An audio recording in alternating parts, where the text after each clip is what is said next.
Queridas almas e irmãs, que possa Jesus prosseguir nos envolvendo nas doces vibrações do seu amor e da sua paz.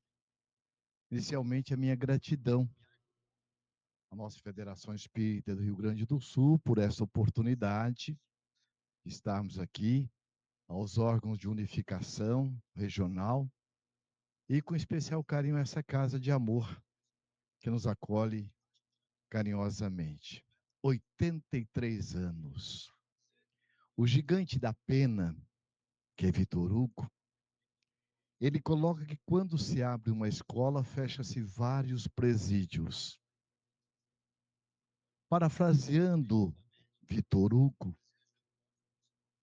nós poderíamos imaginemos então uma casa espírita, que segundo o espírito André Luiz, a casa espírita tem um caráter também de família, porque onde nós nos reunimos e muitas vezes reencontramos almas queridas dentro de um processo de reencarnação, de encontros e reencontros. Diz Emmanuel que nem um aperto de mão é casual. Tudo tem uma razão de ser. Ninguém está aqui em soledade, por acaso. Acaso não existe. Como também não existem milagres. Aquilo que nós atribuímos enquanto acaso e milagre, nada mais é do que uma pobreza de instrumentação para ferirmos a intimidade dos fatos. Então, a casa espírita, além de ter o caráter da família, ela também tem um caráter da escola. Mas não é a escola do ensino formal, porque a casa espírita é um laboratório de almas, onde muitos daqueles de nós a adentramos com as almas em dor e sofrimento, e à medida que vamos internalizando os ensinamentos que a casa, a doutrina nos oferece, nós vamos despertando o nosso médico interno, nosso Cristo interno, e fazendo um trabalho de autocura das nossas feridas morais. Mas a casa espírita também, ela funciona como sendo um hospital de almas, em que temos a oportunidade de estar nos ombreando e permutando o que temos de melhor, que é a fraternidade, a união. E diz o Espírito Joana de Ângeles, essa benfeitora da humanidade, que remédio que se põe na ferida do próximo é medicação na própria alma.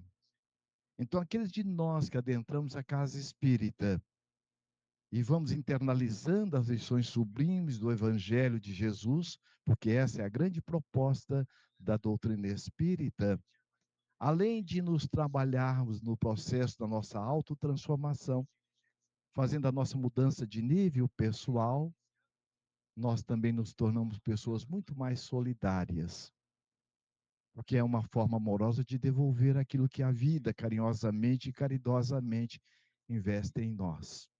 Então, a minha gratidão, com todo carinho, ao movimento espírita organizado e a importância de nós estarmos participando dos órgãos de unificação. Como nós estamos vendo ali, tem o CFN, em que as federativas, uma vez por mês, aliás, uma vez por ano, se reúnem e fazem uma permuta de ideias, equalizando informações.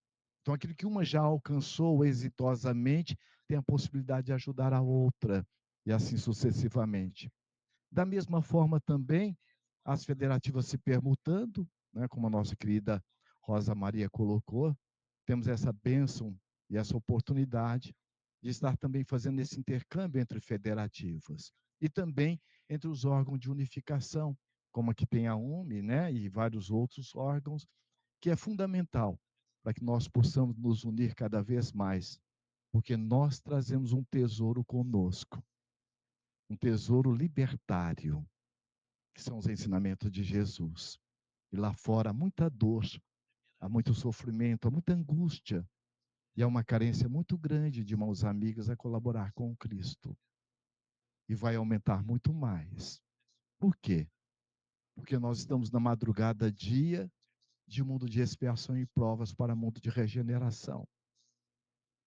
A semelhança de alguém que está reformando a casa. Os móveis da cozinha estão na sala, da sala está na área, e a reforma é um tumulto. Então, aqueles de nós que muitas vezes embarcamos nesse tumulto, deixamos de nos perceber que onde nós estivermos, como estivermos, estamos no coração de Deus. Não é verdade? Muito bem. Quem de nós não temos saudade deste coração amigo? O que o Espírito Joana de Anjos chama o peregrino do amor, que é Jesus. Quem de nós não temos saudade dele? E por que nós temos tanta saudade de Jesus? Saudade, às vezes a gente ouve assim, ó, saudade, eu vou lhe matar a saudade. Não, saudade não se mata. Saudade se revigora, se revitaliza. Por quê? Quem tem saudade? Quem ama. E de quem você tem saudade? De quem você ama. Então, é uma permuta. Aliás, na vida, tudo é uma via de mão dupla. Então, você sente amado porque você também ama. Você sente grato porque também você sente que outros também são gratos a você. E por que nós temos essa ligação tão profunda com Jesus? E aí nós vamos buscar o Emmanuel no livro A Caminho da Luz. Ele coloca que é Jesus quem recebe das mãos de Deus a terra enquanto uma nebulosa, e ele vem trabalhá-la juntamente com toda a sua equipe de geneticistas, de engenheiros, de arquitetos, para nos receber. Imaginemos a grandeza de Jesus e o seu carinho.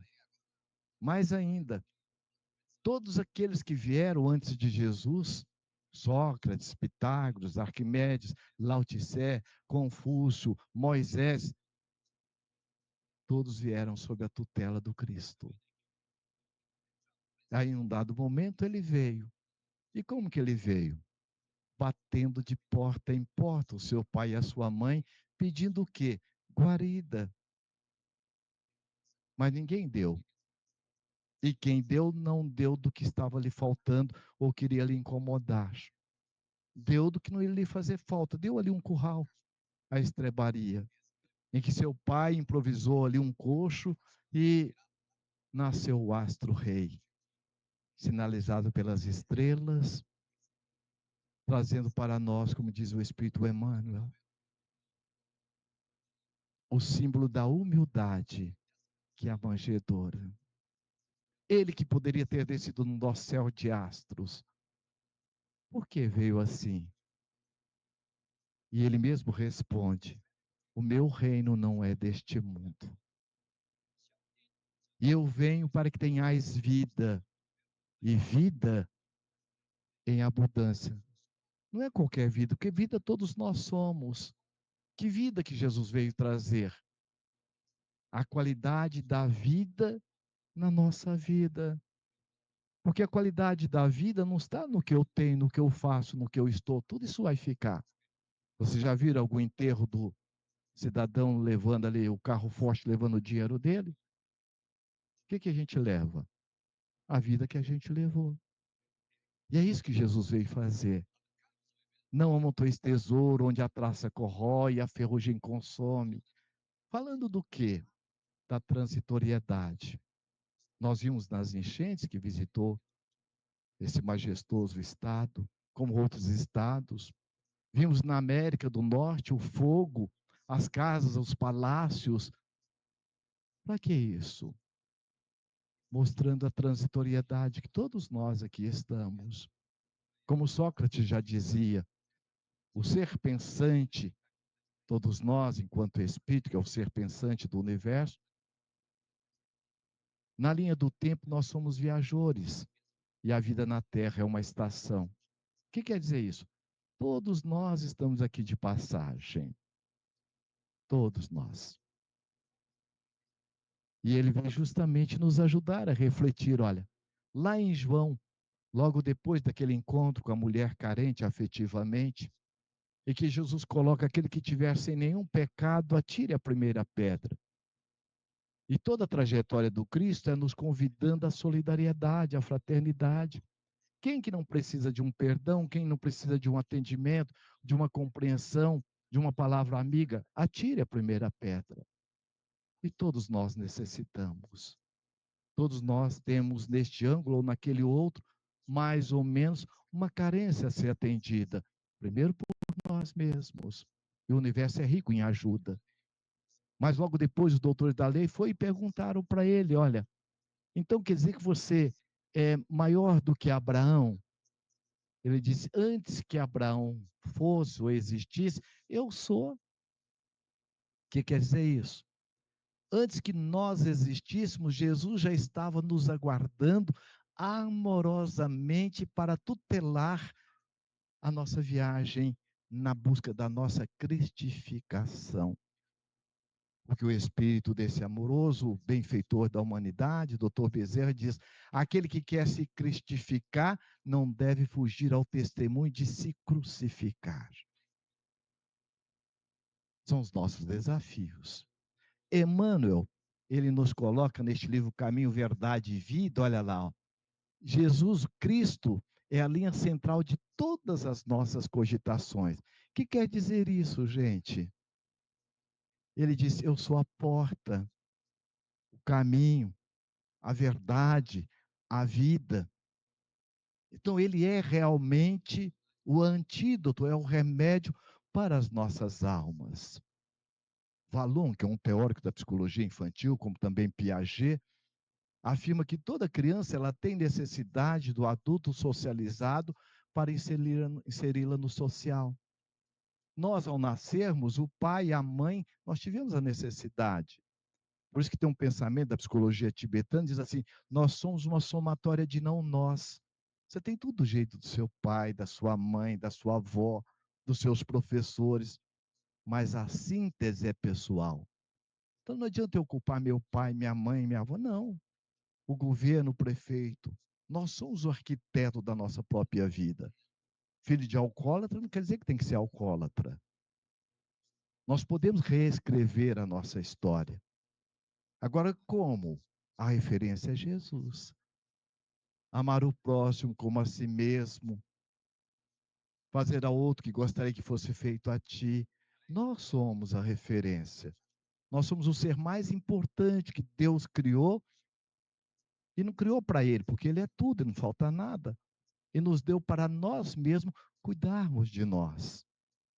E ainda nos dotou de todas as virtudes necessárias para a nossa evolução espiritual.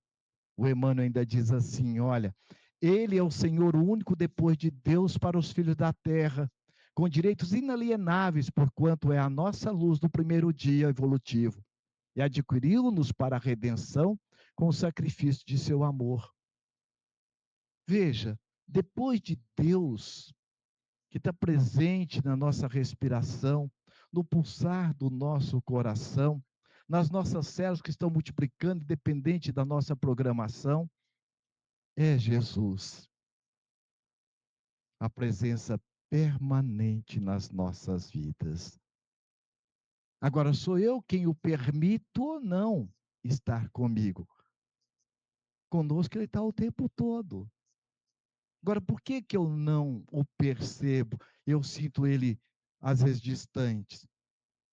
Porque nós trazemos conosco, muitas vezes, uma mente viciada. Com a falta, muitas vezes, da oração, da meditação, de me acolher mais com amor, com ternura, com carinho, como ele fez e como ele faz. Nenhum momento ele criticou, nenhum momento ele censurou. E no dado momento, Jesus, prevendo a sua crucificação, diz João, que ele foi e disse, olha, se me amais, guardai os meus mandamentos, e eu rogarei ao Pai que envie outro Consolador, para que fique eternamente convosco. Ó, não é um Consolador de 2 dias, é para ficar eternamente conosco. E este Consolador, ele consola como? Nos orientando, nos esclarecendo, mas a mudança é nossa. Outro dia eu li um artigo e o articulista disse assim, a oportunidade bate na porta de todo mundo, inevitavelmente, mas ela não arromba a porta e nem abre a fechadura. Então a responsabilidade da escolha é de quem? Nossa. Por isso que Jesus colocou, batei e abri-se-vos-á. Pedi e obtereis. Qual porta que eu estou batendo? Da queixa? Da lamentação? Eu vou ter resposta. Não, da coragem, do otimismo, da resiliência, também eu vou ter resposta. Porque é a lei de causa e efeito, que é uma lei neutra. Depende do que eu coloco nela. Então nós somos herdeiros de nós mesmos, como disse Jesus, a cada um conforme as suas obras. E veja que Jesus nos conquistou, além de ser essa tutela amorosa por Deus, olha o que Emmanuel diz, olha, adquiriu-nos para a redenção com sacrifício de seu amor. Ele não poderia, não precisaria estar encarnando entre nós, mas ele veio. E veio justamente depois que ele enviou outros, nos trazendo um Deus que não matareis, não, não, não. Um Deus quase proibitivo. Ele chega falando de um Deus de amor. Se um filho pede um pão, o pai dá uma pedra. Se o filho pede um peixe, o pai dá uma serpente. Se vós assim não procedeis com o vosso filho, o que não fará Deus por todos nós? É esse Jesus apresentando essa filiação divina para todos nós, nos trazendo orientação, consolação e esperança. E essa é a grande proposta. Quando Jesus então coloca, enviaria outro consolador, ele enviou. Enviou um consolador que veio nos trazer a certeza de quem nós somos. E vem justamente num período em que a humanidade marchava com um desbancamento de um Deus antropomórfico, de um Deus forma humana, no pensamento de Nietzsche e outros pensadores materialistas. Chega justamente, diferente de todas as demais religiões, um fenômeno que começa em 1848 na cidade de Hydesville, nos Estados Unidos, e este fenômeno mediúnico ele se propaga e chega na Europa. E quando chega na Europa, principalmente Paris, a cidade luz, que é a cidade das novidades, e chega como sendo o fenômeno das mesas girantes.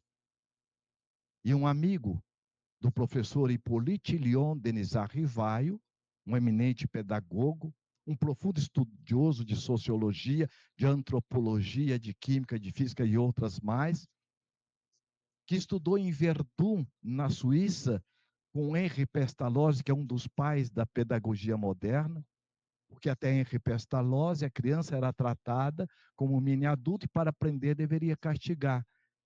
Henri Pestalozzi chega dizendo, não, educar é coisa do coração. E foi nesta fonte que o professor Rivai foi beber. E quando volta para Paris, ele ajuda na estrutura da educação da França, autor de vários livros. E quando o seu amigo Fortier diz, professor Rivai, as mesas estão bailando, ele disse, é muito comum. Você pode emprestar o seu magnetismo para um ser inanimado, e ele pode movimentar. E depois volta este amigo, uma pessoa muito séria, diz, professor Rivaio, as mesas não somente mais bailam, como as mesas estão respondendo à pergunta daqueles que lá estão. Disse, calma. Aí tem algo mais. O fato da mesa responder é um ato inteligente, mas ela não tem cérebro. Há de ter uma causa inteligente. Então, partindo de um método dedutivo, ele foi pela primeira vez na casa da Madame Prenet-Maison, e ali, enquanto as pessoas faziam perguntas frívolas, banais, ele mentalmente, poliglota, pergunta o que é que está por trás deste fenômeno. E a mesa então responde, somos nós, as almas dos homens que já vivemos na terra. Pode nos chamar o Espírito como lhes aprouver. E o professor Rivai sai desta reunião, junto com um grupo de amigos sérios, com uma série de anotações, e a partir de um certo período, pesquisando este fenômeno, ele percebe que está diante de um profundo tratado de filosofia, de religião, de ciência. E ele tem a coragem de se apagar sem deixar de brilhar e coloca o pseudônimo de Allan Kardec no livro de perguntas e respostas que vem a lume no dia 18 de abril de 1857. Ali nasce o atestado de óbito da morte, comprovando que nascimento não é o começo, como a morte também não é o fim. Certificando que Sócrates dizia: somos viajores do tempo. E ele cria palavras novas para explicar os fenômenos que ocorrem e nos trazer um entendimento profundo, isento de palavras comprometidas. E ele mesmo cunha, ele mesmo cria a palavra reencarnação, que é um reencontro. É a volta do espírito, o ser pensante do universo, num novo corpo. E traz para nós a doutrina espírita, que ele a denomina como sendo uma ciência que estuda a natureza, a origem, o destino dos espíritos e as suas relações com o mundo corporal. Não é uma ciência como é a matemática, como é a física, como é a química. É uma ciência que tem como objeto de estudo o espírito, o ser pensante do universo. Quem nós somos? De onde viemos? Para onde nós vamos? Nós somos um corpo, nós somos o que pensamos, nós somos o que fazemos, nós somos muito mais do que isso. Nós temos um corpo, temos uma estrutura mental, nós temos uma história sociocultural, mas nós somos este ser, amor, conforme na própria Gênese bíblica, que Deus, ao nos criar, nos criou a sua imagem e semelhança. E nos diz João, Deus é amor. Portanto, todos nós somos amor, potencialmente falando, com a responsabilidade de cada um desenvolver o seu potencial através das reencarnações sucessivas e nas convivências diárias. Onde a ciência hoje para, a doutrina espírita prossegue. Hoje, quando a própria psicopatologia vai estudar uma síndrome de Down, que é a trissomia cromossoma 21, ou uma hidrocefalia, ou qualquer outra anomalia, e não sabe como explicar. Como que pode, ou aquele óvulo, aquele espermatozoide comprometido, lançar na corrida, ganhar a corrida e fazer a fecundação? Chega, portanto, a doutrina espírita nos mostrando, como disse Jesus, a cada um conforme as suas obras. Antes da fecundação do espermatozoide com o óvulo, ali está a presença do agente pensante, com seu psiquismo, com a sua energia mental, também pela lei de atração, atraindo aquele espermatozoide de mapa M, N ou o que for, ou muitas vezes impulsionando a liberação daquele óvulo e vai com sua herança das suas ações, está presidindo desde a célula ovo, o tubo neural e assim sucessivamente. Como explica um anicéfalo? E aí a doutrina espírita coloca: quem são essas almas? Somos aqueles que estamos de volta a este grande hospital escola chamado Terra, que o ano letivo vai terminar para todo mundo. Mas aquele que soube cumprir o currículo escolar volta para casa com um sabor. E aqueles que malbaratamos a oportunidade do currículo escolar, voltamos também para casa com outro tipo de sabor.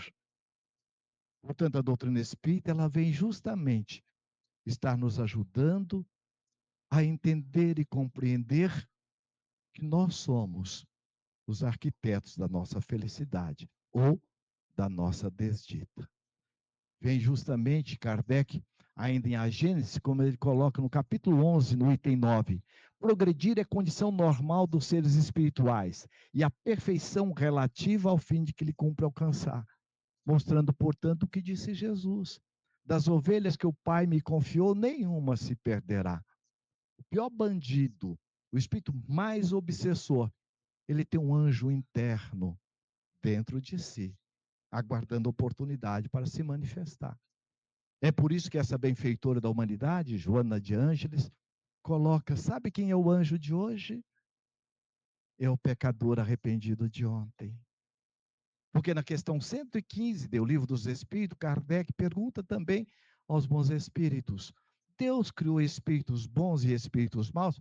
Tem privilégio diante de Deus? Então mostra a equanimidade do amor de Deus. Quando diz todos nós fomos criados simples e ignorantes.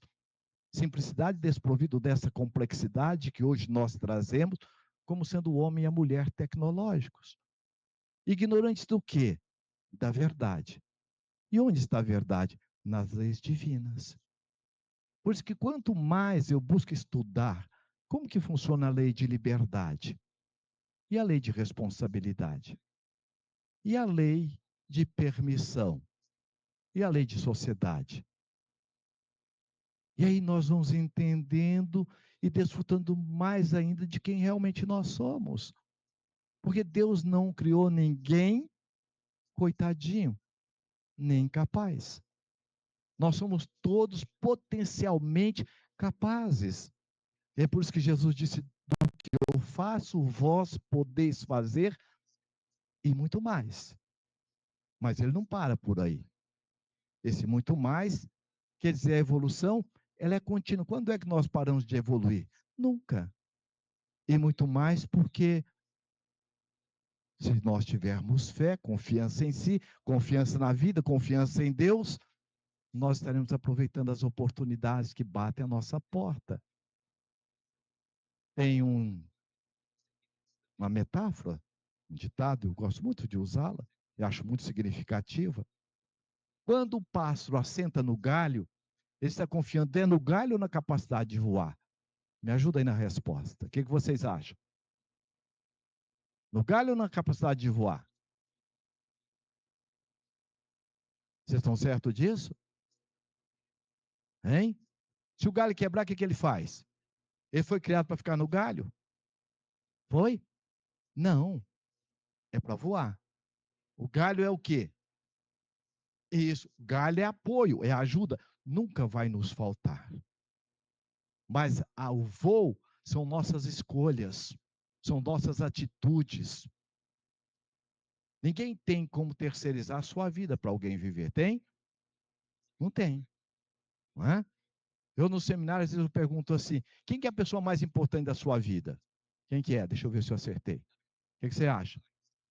Eu já vi falar que é o filho, que é a mãe, que é o pai, que é o maridão, né?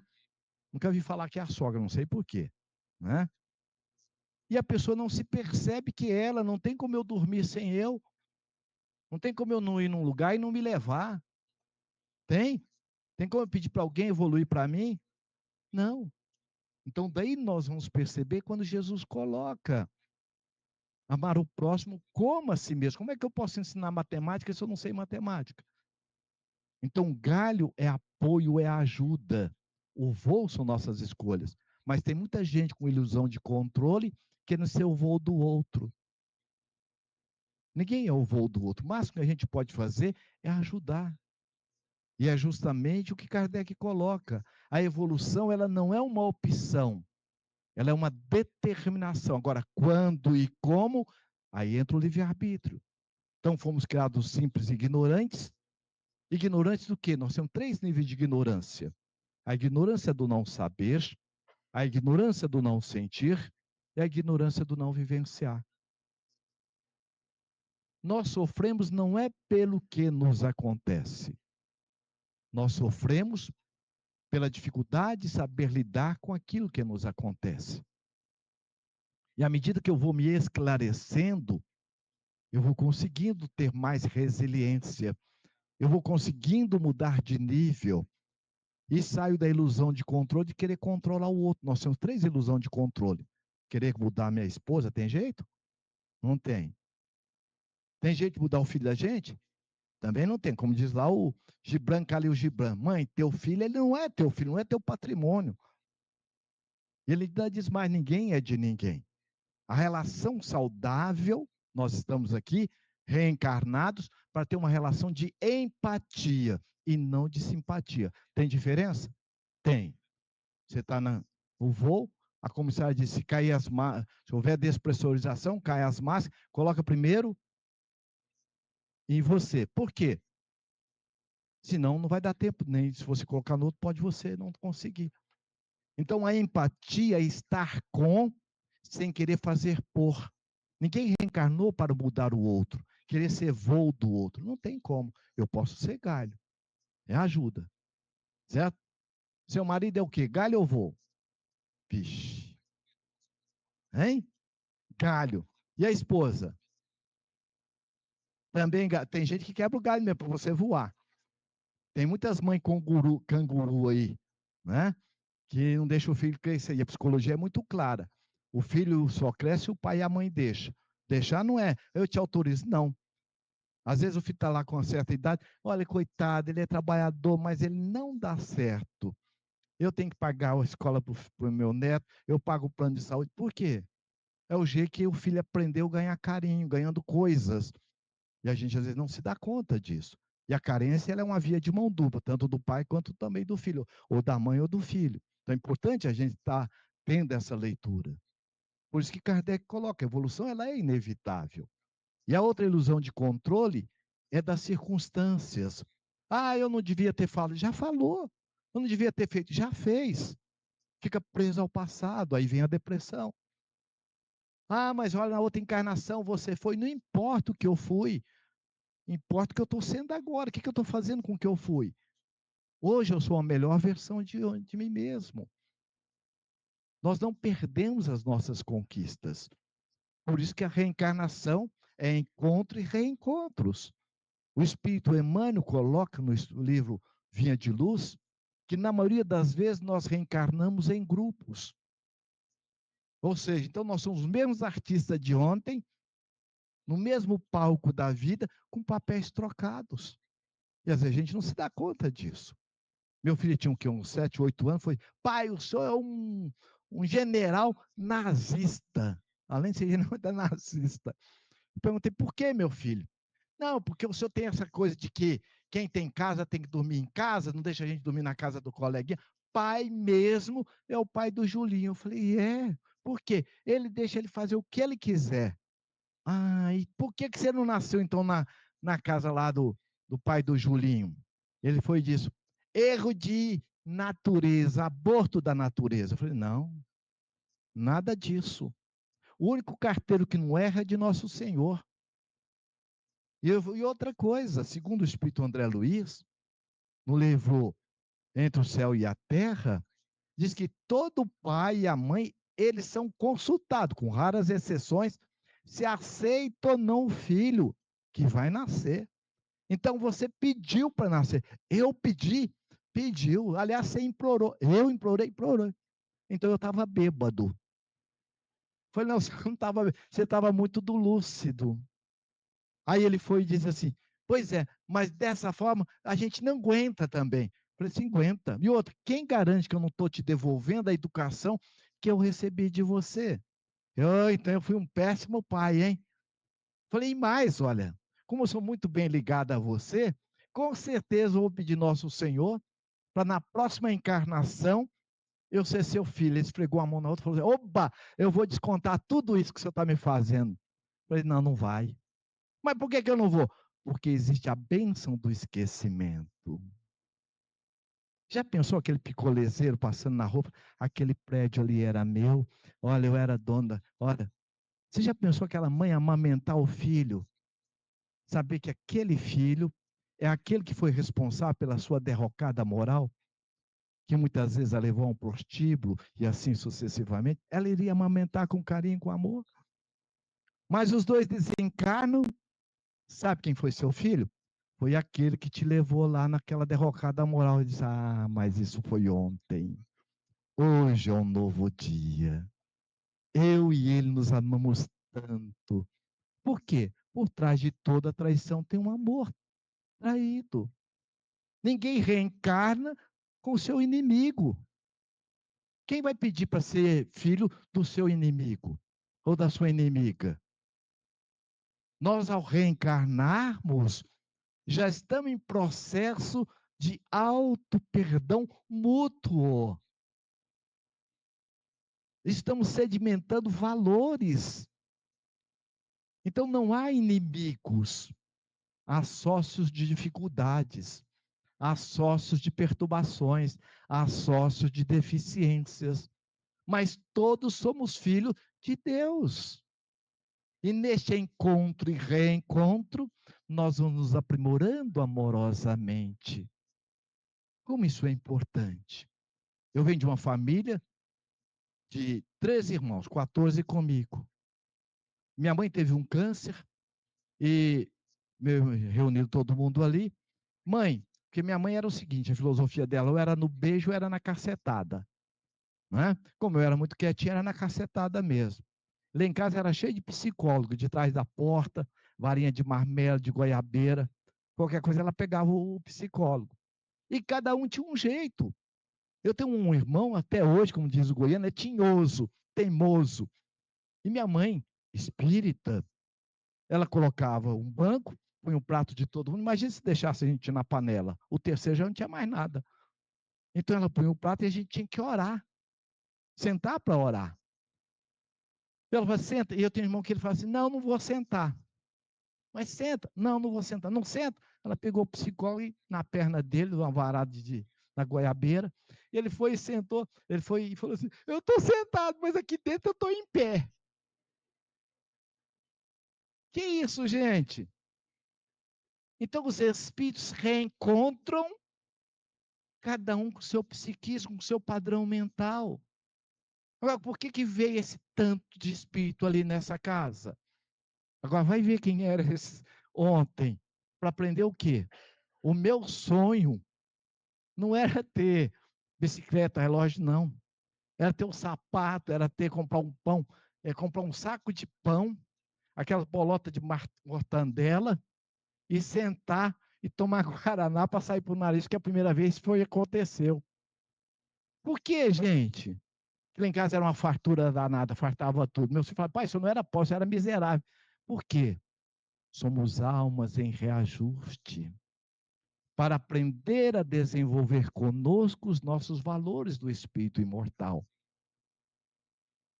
Nós vamos ver quando o nosso querido Emmanuel, ele nos coloca nas duas vertentes da vida, na horizontal e na vertical. Na horizontal está ligado aos nossos diversos papéis, o papel de pai, o papel de mãe, o papel de professor, o papel de voluntário na casa espírita. Na vertical é o nosso propósito. É a virtude que eu vim desenvolver em cada encarnação. Então, se eu vim para desenvolver a virtude da humildade, eu vou ser testado nas diversas situações dos meus papéis, para que eu possa me humildar. Se eu vim desenvolver o autoacolhimento, o autoamor, eu vou trazer comigo um padrão mental de autorrejeição, de abandono, para que eu possa agora trabalhar amorosamente o autoacolhimento amoroso, o autorrespeito, a autovalorização. Quando eu passo agora a perceber o jeito que eu vim para desenvolver virtuosamente, muda. Nos nossos papéis, nós podemos ser substituídos. Porque se eu sou voluntário aqui na casa, eu deixo de vir, outra ocupa. Se minha mãe tivesse desencarnado na hora que eu nasci, tinha quem cuidasse? Tinha. No último caso, iam me dar para adoção. Isso é papel, é galho. Agora, a virtude, ela é pessoal e ela é intransferível. Eu me recordo com muito carinho, como eu nasci numa cidade do sudoeste de Goiás, eu tive a bênção de lembrar do primeiro tudo. Eu lembro do primeiro pão inteiro que eu comi com manteiga. E quando a pessoa me deu, é para mim, eu não acreditei, porque lá em casa era tudo de rodela. Se eu olhar de um lado, via do outro. E a gente ainda brigava com a mãe porque deu o bico maior. Olha a sabedoria dessa mãe. Eu lembro do primeiro sapato. E aí a gente vai entender por que, gente, somos aqueles espíritos que hoje voltamos para sedimentar os valores do espírito imortal. Eu me recordo com muito carinho, quando eu estava aprendendo a escrever, o meu nome não é um nome, como disse um amigo meu, isso aí é um traço. Lacordaire Abraão Fayad, quer dizer, escreve Lacordaire, mas pronuncia Lacordaire, e eu não sabia disso. E eu me recordo, aliás, certa feita, eu fui num prédio, o, o recepcionista lá perguntou, meu senhor, a quem eu devo anunciar? Eu disse, Lacordaire. Ele, como? Fiz Lacordaire. E ele disse que lá no, o doutor Afonso, o Michael Jackson quer falar com o senhor. Então, a gente vai perceber que, por quê? Razões de ser. E aí, quando eu estava aprendendo a ler, a minha professora ficou grávida, graças a Deus. Ela era a professora que puxava a orelha, dava reguada. Tinha um negocinho lá no canto, que tinha aquele negócio, parece que esses cones que fica na estrada aí, mas com duas orelhas, que botava na cabeça dele o chapéu de burro. Quantas vezes eu recebi aquele chapéuzinho? Graças a Deus. Mas quando ela entrou de licença no meio do ano, a sala toda estava quase, como diz lá, ia tomar a bomba. Tirou a bomba e pum. Veio uma outra professora. E aí a gente vê a diferença do espírito que está reencarnado, exercendo o seu programa e o seu propósito. É aquela pessoa que faz e se faz com aquilo que faz. Aquela pessoa que ela sente a motivação, ela tem uma energia amorosa, ela sabe onde ela está e sabe onde ela quer chegar. Ela sabe que as dificuldades do caminho fazem parte para o processo do seu autodesenvolvimento. E essa professora então chegou, já começou olhando para cada um, ela já sabia quem é o fulano, ela já sabia o nome. Você, muito bem, você. E quando ela chegou, Lacordaire, eu pensei, meu Deus, parece que é comigo, parece que não é comigo, como que é isso? Lacordaire. E eu fiquei, Lacordaire, sou eu. Você. O seu nome é muito bonito. Até então eu achava meu nome uma coisa que tinha até umas piadinhas, né? E aí o nome eu achava esquisito. Ela falou, seu nome é muito bonito. A partir dali já comecei a amar meu nome. Não sei porque ela era bonita também, é transferência. E ela foi disse, seu nome escreve Lacordaire e pronuncia Lacordaire. Eu não entendi muito bem, mas eu gostei. Mas o que eu gostei mais? A gente sentava de dois, ela pedia para encostar, sentava ao lado de cada um e ensinava aqueles que estavam em dificuldade. E eu me recordo com muita ternura e carinho, quando ela pegou na minha mão, aquele esmalte que eu estou vendo agora, o perfume que eu estou sentindo, porque gravou, foi um momento de profunda afetividade. O seu nome escreve assim. No outro dia, como eu morava numa periferia, ela me trouxe o meu nome numa orelha de uma tampa de caixa de sapato. Vai treinar seu nome. E eu treinava em papel de pão. Falando isso, eu estou vendo o jeito dela, o perfume dela, a gratidão. E aí nós vamos entender por que ela fazia isso. E para o final do ano, a sala foi coroada como a melhor sala do grupo escolar Rita Bretas. Vejo que é uma pessoa que tem a sintonia com o seu programa e o seu propósito. É justamente o que Allan Kardec vem estar nos colocando. Veja, todos os espíritos tendem, é uma questão da pergunta 171, todos os espíritos tendem para a perfeição e Deus lhe faculta os meios de alcançá-la, proporcionando-lhe as provações da vida corporal. Sua justiça, porém, lhes concede realizar em novas existências o que não puderam fazer ou concluir numa primeira prova. Portanto, nós estamos aqui à semelhança do aluno que volta a este grande hospital escola, quando Allan Kardec pergunta qual é o sentido da reencarnação. expiação e provas. Na etimologia da palavra expiação, ex quer dizer extrair, pia quer dizer pureza das nossas ações. Porque dentro de nós não há mapa de derrota, dentro de nós há fatos.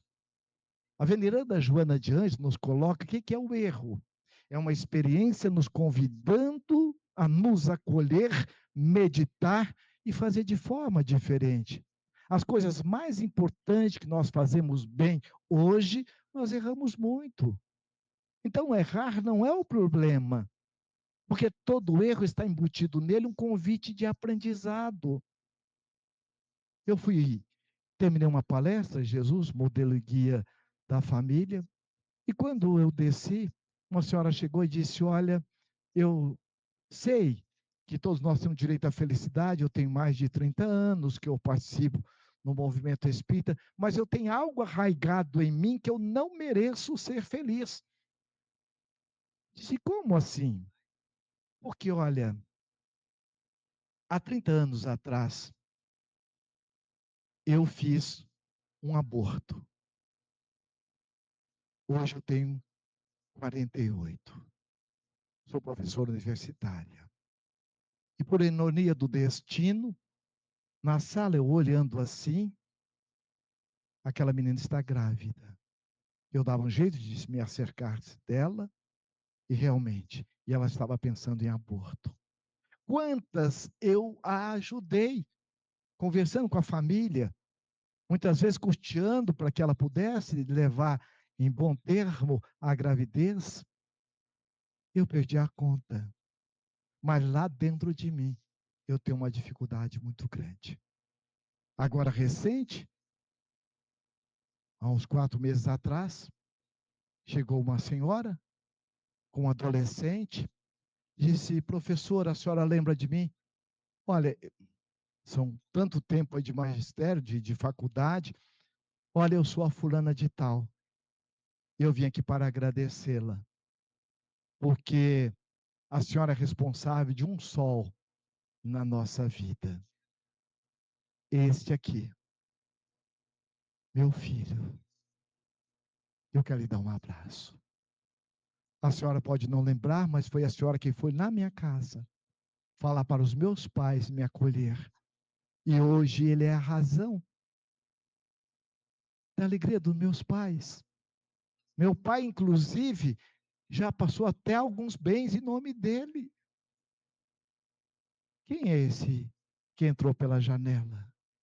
A gente não sabe, mas a divindade não erra de endereço.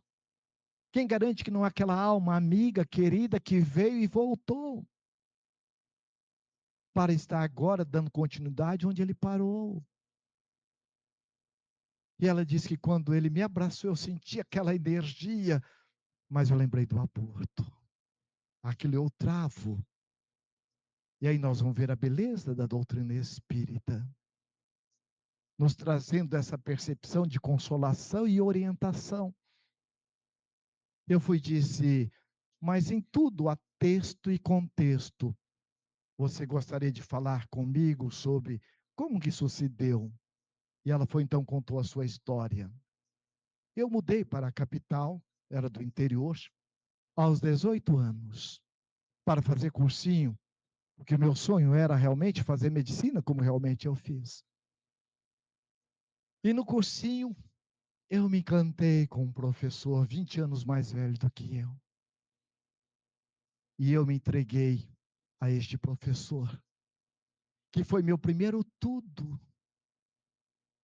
Quando, depois de 8 meses junto, eu cheguei, estou grávida. Quem garante que é meu? O máximo que eu posso fazer para você é facultar um aborto. Tirar essa coisa. Eu disse, mas isso não é uma coisa, é um filho.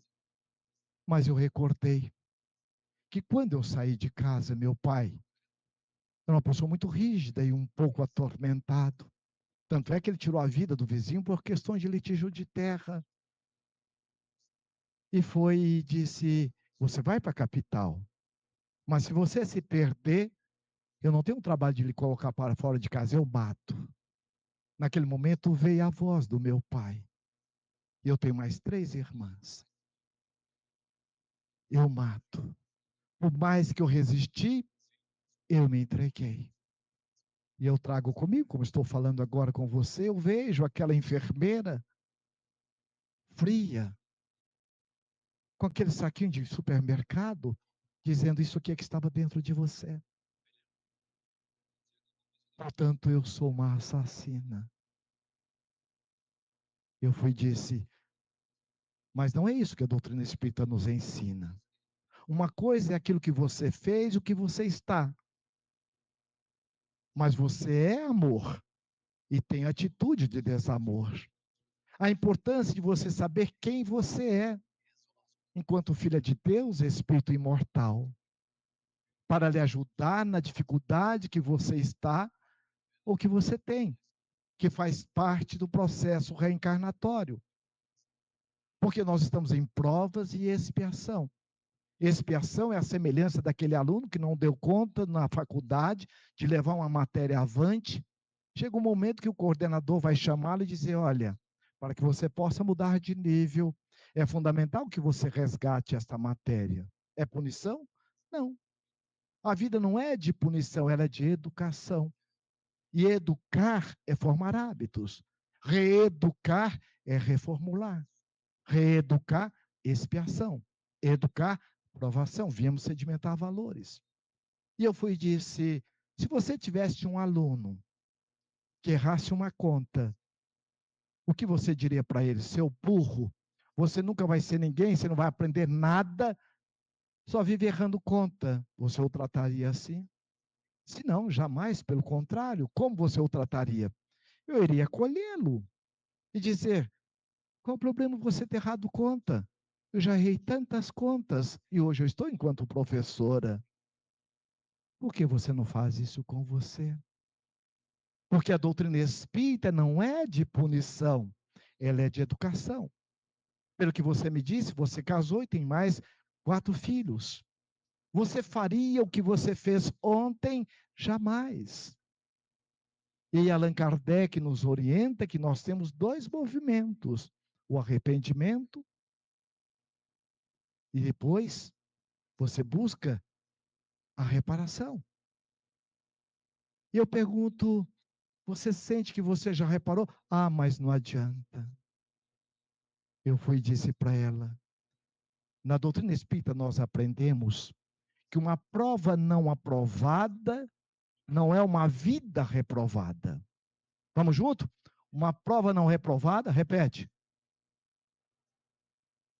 Não é uma vida reprovada.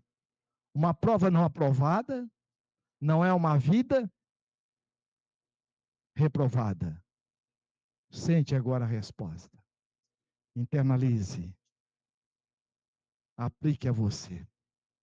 Aqueles de nós que temos sentimento de culpa. Aqueles que temos sentimentos de não termos o melhor.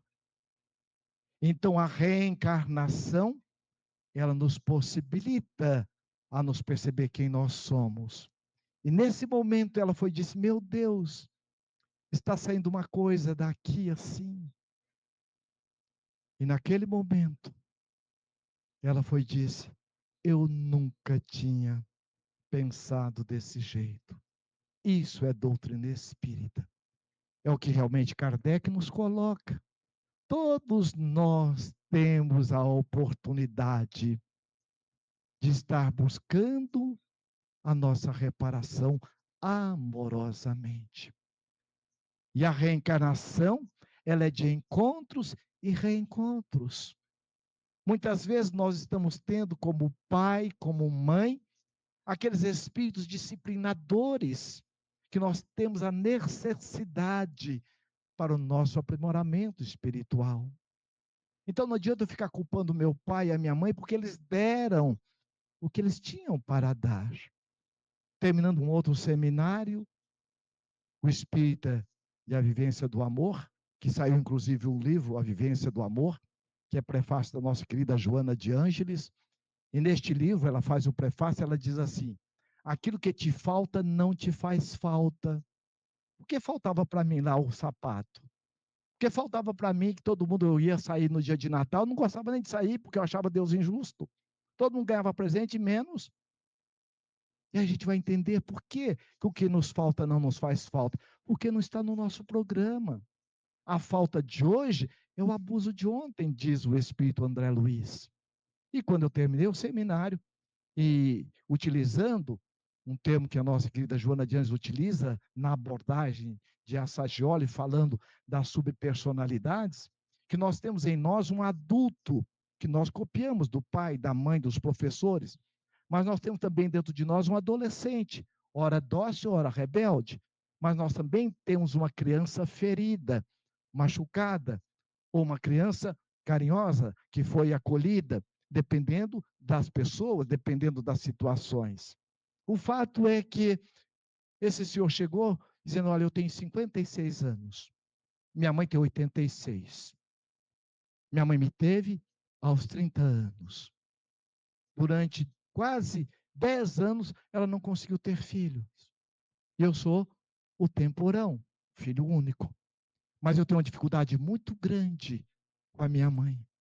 E aí nós vamos encontrar, quando Allan Kardec coloca, provas atuais e anteriores das aflições. Então, muitos de nós estamos reencontrando, como pai, como mãe, aquela alma querida, para que nós possamos estar polindo as nossas relações amorosamente. A minha mãe, eu sempre tive medo dela. Eu achava que a minha mãe não gostava de mim. Meu pai era mais da maciota. Meu pai era de dialogar. Meu pai era o afetivo. Meu pai era uma moça.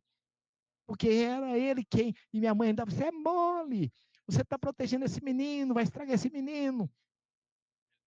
E o fato, quando agora no seminário, você falando que medo, insegurança, rejeição, abandono, incapacidade, não é do adulto, é da nossa criança interna. Falei, então quer dizer que a minha criança que é carente está refletindo no adulto? Disse, é. A semelhança do alicerce. Se não estiver bem formado, vai ter a rachadura na parede. O problema não é da parede, está lá no alicerce. Então você ainda não conseguiu acolher a sua criança. Falou assim, isso faz sentido, porque às vezes eu quero abraçar minha mãe, mas eu não tenho jeito. Eu sinto medo dela até hoje. Minha mãe está começando a ter Alzheimer. E eu, às vezes, quero chegar perto. Minha esposa dá banho nela, fala, bem, vem bem, o cabelo. Eu não consigo. Agora, você falando desse jeito, eu vou pensar. Passado uns 2 meses, eu voltei naquela casa. O companheiro chegou, oh, quero falar com você. Estava em cima da palestra, na hora, depois que eu disse, eu quero te contar um. Eu sou um novo homem. Ganhei uma nova mãe sem trocar de mãe. Falei, como assim? Naquele domingo, quando terminou o seminário, eu cheguei em casa, minha mãe sempre faz isso, falou assim, filho, você me leva na missa das 18? Claro, mãe, levo. E eu lá levei, como sempre eu faço. Eu a coloquei lá num banco, na ponta, e voltei e sentei na ponta de cá, aquele tanto, ela lá na ponta. Quando, de repente, eu comecei a lembrar da minha criança, e começou a dar uma saudade, uma vontade de abraçar minha mãe. E quando eu olhei minha mãe com a mão no queixo, trêmula, eu comecei a viajar na linha do tempo, nas asas do pensamento, vendo aquela mulher que tomava café em xícara, com aquele cuidado todo, toda cheia de etiqueta, agora tem que tomar café na caneca, com um pano do lado que sai do lado. Aquela mulher que já não consegue mais ter controle. E quando eu vi aquela mão toda enrugada, cheia de manchas, aquilo foi me dando uma compaixão, uma vontade de abraçá-la. E aí, quando nós nos permitimos, como diz o apóstolo Paulo, estamos envoltos por uma nuvem de testemunhas. Quando nós nos permitimos, o nosso anjo de guarda e os benfeitores espirituais, muitos daqueles que emprestaram crédito para que nós possamos reencarnar, nos ajudam naquele momento. E ele começou a ver o quanto a mãe o amava. Ela não amava de botar no colo, de dar beijo, mas ele lembra da lancheira, que ela arrumava direitinho, uma maçã do lado do outro, o guardanapo com o nome dele. aquela garrafinha de suco, o caderno que ela ajudava a encadernar. Ainda falava, cuidado para não virar orelha de burro. Ele começou a ver aquela roupa bem passada, cheirosinha, em cima da cama. Quando ele chegava, filho, a mãe fez o bolo que você gosta. E aquilo foi me dando uma saudade. Eu disse, eu vou abraçar minha mãe. Mas veio o medo. Falei, é minha criança. Então ele disse que foi fazendo como quem não quer nada. Foi indo, encostou. Quando ele encostou na mãe, ele disse, eu senti uma energia, como se eu e ela fôssemos um. E essa energia pegou assim no meu peito, do alto para baixo, e me deu um sentimento de completude, coisa que eu nunca tinha sentido. Ali naquele momento, ele teve um desbloqueio, desfez daquela couraça energética, psíquica, que muitas vezes também o conectava com as questões do passado. Por isso que Pedro coloca o amor cobre a multidão de pecados. O amar compreender, o amar entender, o amar acolher, o amar em prática. E aí ele disse assim, agora eu quero abraçá-la. Ele disse que jogou o braço para trás, assim como quem não quer nada, e foi trazendo. Quando a mão encaixou no ombro dela, como fosse uma concha, ele foi trazendo devagarzinho. Essa hora que eu encostei nela, eu senti naquele momento como se eu tivesse uma criança dentro de um útero. Eu me vi bebê. Eu senti o carinho. Quanto eu fui desejado, quanto eu fui amado. E naquele momento eu senti também a presença do meu pai, mas eu não disse nada. E quando eu olhei, minha mãe estava chorando. Eu fui e perguntei, mãe, a senhora está emocionada com o sermão do padre? Não, meu filho, eu estou emocionado porque é a primeira vez que você me abraça espontaneamente. E eu estou sentindo aqui o seu pai também me abraçando junto com você. Você pode fazer isso de outras vezes, meu filho. E ele foi e disse, naquela noite, eu tive um desdobramento pelo sono. E eu percebi que a minha mãe é um reencontro de uma alma que eu abandonei outrora. E hoje nós voltamos para o reencontro do amor. É por isso que Pedro diz, o amor cobre a multidão de pecados. E aí nós recordamos Jesus, aquela mulher que durante 12 anos, num processo kármico, reencarnatório, carregando uma doença durante 12 anos, um sangramento uterino. Mas no momento em que ela vê passando em Cafarnaum, depois dela passar de cidade em cidade, de direção sem rumo, ela ficou sabendo de Jesus, que Jesus estaria em Cafarnaum. E naquele momento ela o vê passando para ir à casa de Jairo. Ela adianta os passos, dizendo: ele já curou tanta gente, já ajudou paralíticos a andar, cego ver, surdo ouvir. Eu vou chegar até ele. Ele é o amor. Mas num dado momento, ela questiona: o que eu tenho para dar para este homem? Mas ele é o amor. Amor, a alegria do amor é amar. E ela adiantou os passos. E quando foi chegando no meio da multidão, alguém a empurra. E ela cai. Mas com a força da vontade, acessando a lei de permissão, o seu dedo toca na aba da túnica de Jesus. E naquele momento, Jesus pergunta a Pedro: Pedro, quem me tocou? Senhor, a multidão nos comprime. E muitos de nós estamos comprimindo, estamos exigindo do Cristo, sem fazer a nossa parte, sem nos aceitar, sem nos compreender, sem nos entender. Mas Jesus, naquele momento, olhando para Pedro, disse: não, alguém me tocou de forma diferente. Alguém me tocou com permissão, com humildade. Alguém me tocou sentindo o amor pelo amor. E naquele momento, Jesus olha para trás e volta, como voltou para todos nós, principalmente através da doutrina espírita. Eu venho para que tenhais vida e vida em abundância. E quando ele está deparando com aquela mulher ali genuflexa, ajoelhada, ele toca suas mãos, a levanta e diz, olhando nos olhos, que é a janela da alma: filha, tu me tocaste. Sim, Senhor, eu lhe toquei. Jesus sabia que foi ela. Por que que perguntou?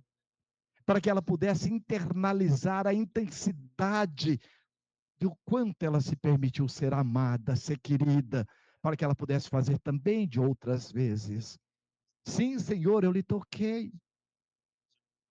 E Jesus, aconchegando ao peito, carinhosamente, diz: filha, vai em paz, vai em paz. A tua fé te curou de todas as encarnações. Ela se permitiu sentir filha de Deus. E conta a história que Jesus nunca teve uma ajuda, um momento de carinho, de afetividade, a não ser de José e Maria. O único momento que alguém o ajudou não foi uma ajuda espontânea, foi o Cirineu, que foi obrigado pelo soldado romano. Mas naquele momento que ele foi subindo em direção ao Calvário, ele cai. E quando ele cai, uma mulher tem a coragem de romper a soldadesca e tira a peça mais preciosa que ela trazia naquele momento. Abaixa, enxuga-lhe o rosto. E ali tem um diálogo quase inaudível, que a história da história não registrou. Foi Verônica, a mulher hemorroíça, que passa para a humanidade como símbolo da humildade. E nesse diálogo de Senhor, tu me acolheste, tu me ajudaste a conectar com a dignidade, me sentir gente amada, querida, acolhida. E eu vos peço, Jesus, onde eu estiver, como eu estiver, fazei-me instrumento da sua paz. Nessa oportunidade de reencarnação e de reencontros. Que Jesus nos abençoe e guarde sempre em paz.